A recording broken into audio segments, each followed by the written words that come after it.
je suis en direct de l'aéroport de Francfort et derrière moi, tu vois le grand panneau d'affichage de l'aéroport de Francfort qui est un peu historique parce que bon, je suis pas sûr qu'il marche, hein. C'est un très vieux panneau. Maintenant, tout est automatique, hein. Donc, maintenant, on a tous des enregistrements qui sont directs. Mais c'est un panneau qui a son style quand même, Ça a hein. toujours été une passion pour toi, les voyages, hein, on va le dire comme ça. Ah oui, totalement. Ça, c'est clair que je fonctionne par projet. Là, je suis sur le projet 5.0, qui est un projet un peu sympathique que je présenterai un peu plus, un peu mystérieux. Mais là, je pars 2 semaines en Thaïlande, là, 2 semaines et demie. Alors, on en parlera un peu plus tard parce que c'est juste la première émission, donc je voudrais pas qu'on dévoile et je pense que toi, tu veux pas non plus. Parle-nous de ta précédente aventure, ça s'est déroulé cette année vers avril, hein, c'est ça? Alors, la précédente, elle était en juin. C'était le Juin. projet quoi, la Grande Ourse asiatique. C'était aussi plusieurs pays en Asie.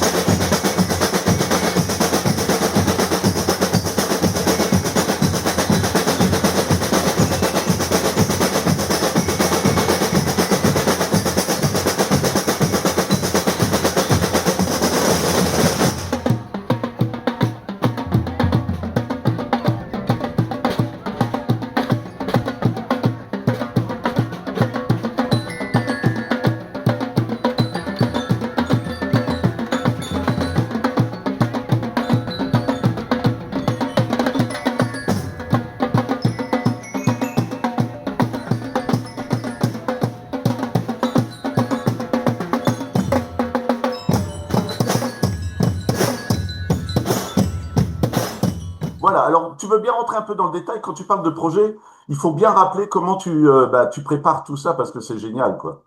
Alors, comment je prépare? Eh ben, écoute, déjà, j'ai ma montre poignée qui ne me quitte jamais, qui me donne les créneaux horaires de tous les pays. Ça me permet de, quand je voyage, de changer d'heure en permanence. Donc, c'est un objet un peu fétiche, mais qui m'aide vachement. Laisse-moi une petite seconde que je prenne mon petit carnet. Hop. Donc, je pars toujours avec mon programme, effectivement. Et là, tu as mon petit carnet de ce projet-là, avec effectivement donc, tout ce que je vais visiter, etc. Voilà, comment ça se passe, comment je prépare ça. Voilà. Et c'est quelque chose que tu as trouvé comme technique rapidement ou ça t'est venu au fur et à mesure? Comment ça s'est passé? Ben, je me suis rendu compte qu'on avait énormément d'informations sur un voyage de ce type-là.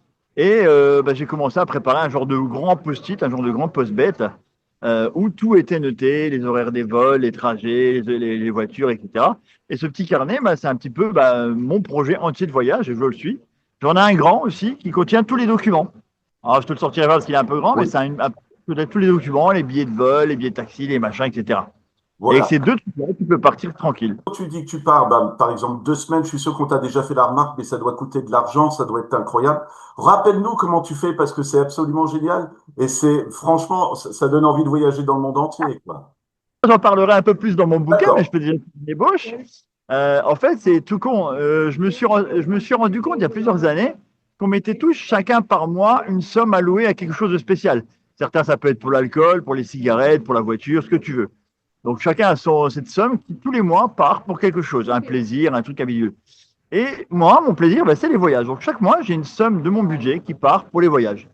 Donc un voyage, je ne sais pas, à 2000 € va me prendre en fonction de ce que je vais mettre par mois, 3, 4, 5 mois organisés. Mais c'est grâce à ce système que j'arrive à voyager tous les 6, 8 mois à peu près. Donc, on reparlera dans le détail quand tu seras sur place, comme ça tu nous expliqueras comment tu as choisi les hôtels, les restos, les choses comme ça. Là, moi, ce que j'aimerais bien, on va peut-être te laisser tranquille parce que il est quand même. T'es arrivé à quelle heure en Allemagne là? Oh bah alors là, il est exactement donc 8h32, je sors de ma nuit blanche, comme à chaque fois. Nuit blanche, elle n'est pas faite pour le plaisir.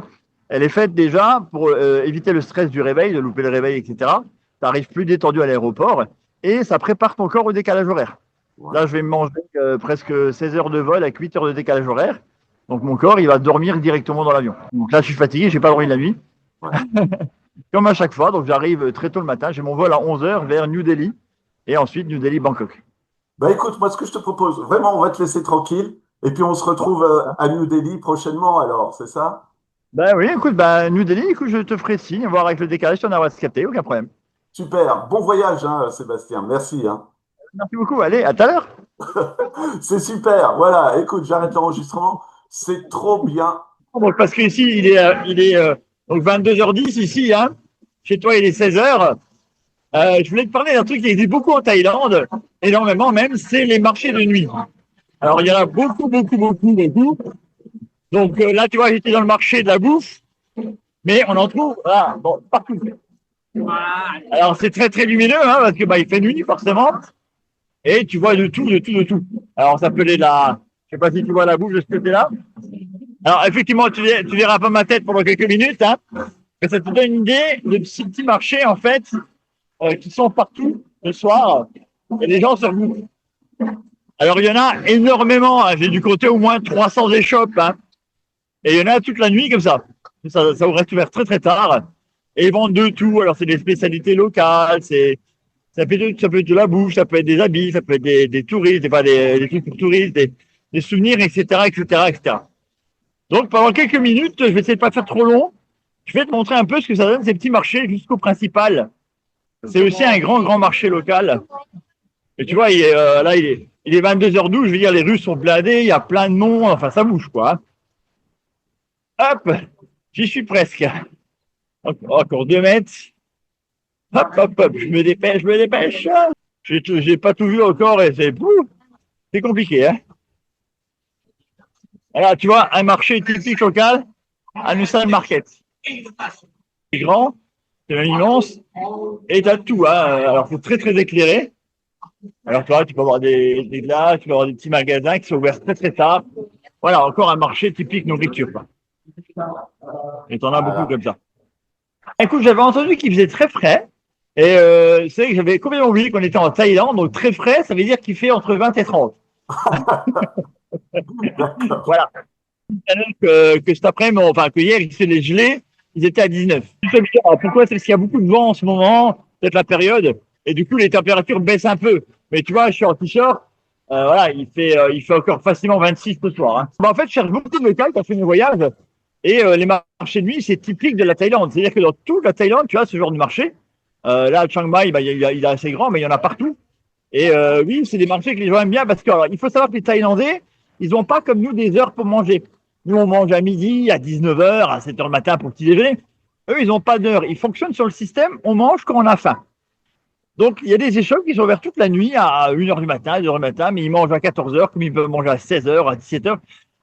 Je connaissais une taille avec qui j'étais beaucoup très ami. Elle mangeait quand elle avait faim. Elle n'avait pas d'horaire de repas spécifique. C'est pas comme nous, notre culture de c'est le soir, c'est le dîner, c'est le breakfast, c'est le machin, c'est le petit-déj. Ils mangent quand ils veulent. Ouais. Donc, du Est-ce coup, bah, il que, y a des centaines de bouffes qui sont ouvertes tout le temps, quoi. ouais. Est-ce que toi, tu essayes de suivre leur rythme, justement, de manger quand tu as faim ou des choses comme ça, ou tu restes européen, on va dire? Alors, moi, je mange le thaïlandais très, très souvent, tous les jours. Aujourd'hui, j'ai fait un McDo thaïlandais. Demain, ce sera peut-être Burger King thaïlandais ou KFC thaïlandais. Je vais voir. Et, Non, ça, c'est un gros défaut en voyage, je mange jamais local. Alors, il y a des raisons à ça, hein. La première raison, c'est que je ne peux pas prendre le risque de tomber malade. Parce que bah, tu connais la tourista qui fait que l'estomac n'est pas préparé. Des fois, je prends des cachets pour la flore. Donc, sur un voyage comme ça, tomber malade un jour, ce serait un bordel dans le planning. C'est un petit mal géré. Donc, je fais très, très attention, surtout qu'en plus, c'est très épicé. Et moi, j'aime pas du tout l'épicé. Il faut savoir que même les petits déjeuners, ils arrivent à te les épicer, hein. Même les croissants, il y a des croissants qui piquent, hein. là, Par contre, au niveau poisson, etc., je dois manger un peu de riz. Il y a des choses intéressantes. Voilà. ouais, Mais 9 fois sur 10, je mange vraiment que des choses que je connais pour être sûr de ne pas avoir de problème ensuite. voilà. C'est quelque chose que tu conseilles aux gens, justement, d'aller se balader sur le marché pour vraiment être dans l'ambiance? Ah bah là, complètement, hein. Là, quand tu rentres dans le marché, tu vois vraiment des choses que tu connais pas. Et oui, tu vois surtout comment ils fonctionnent, en fait. Parce que le marché, c'est aussi pour les, non pas que pour les touristes, mais c'est aussi pour les locaux. Donc tu vois qu'ils se réunissent autour d'une table, ils mangent entre eux, ils boivent une bière, bah, tranquillement, quoi. C'est un peu à la bonne franquette, c'est un peu nos marchés à nous, mais sauf que c'est de nuit.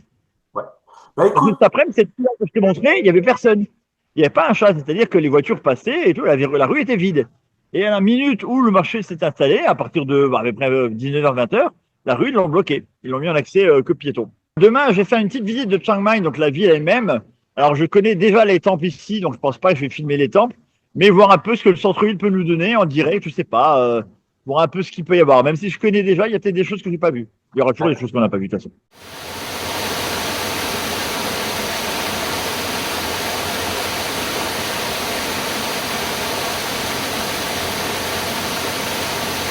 Donc comme je disais, hein, pour tous ceux qui me disent voilà, on a envie de venir avec toi, pour moi dans ta valise, blablabla, enfin, tu sais que rien. Je vais vous donner une petite idée de ce que ça se passe quand on voyage chez Digicel. Donc là, je suis là-haut sur la montagne pour aller le temple de la montagne. Et voilà ce qui m'attend. Donc effectivement, pour ceux qui veulent me suivre, n'hésitez surtout pas à me dire c'est facile, etc. Parce qu'il faut monter tout là-haut. Voilà. Allez, bon courage. Donc n'hésitez pas à me dire que vous voulez venir avec quand vous voulez.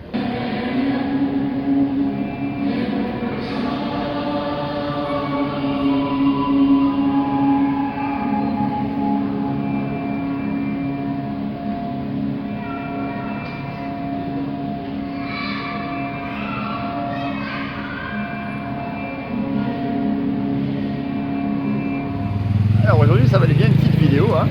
Donc je suis monté donc, au nord de Chiang Rai, vers le nord de la Thaïlande, donc le point le plus au nord de la Thaïlande, pour arriver à ce que vous voyez ici, la frontière birmane. Donc il y a beaucoup de voitures en fait qui essaient de traverser la frontière pour aller en Birmanie.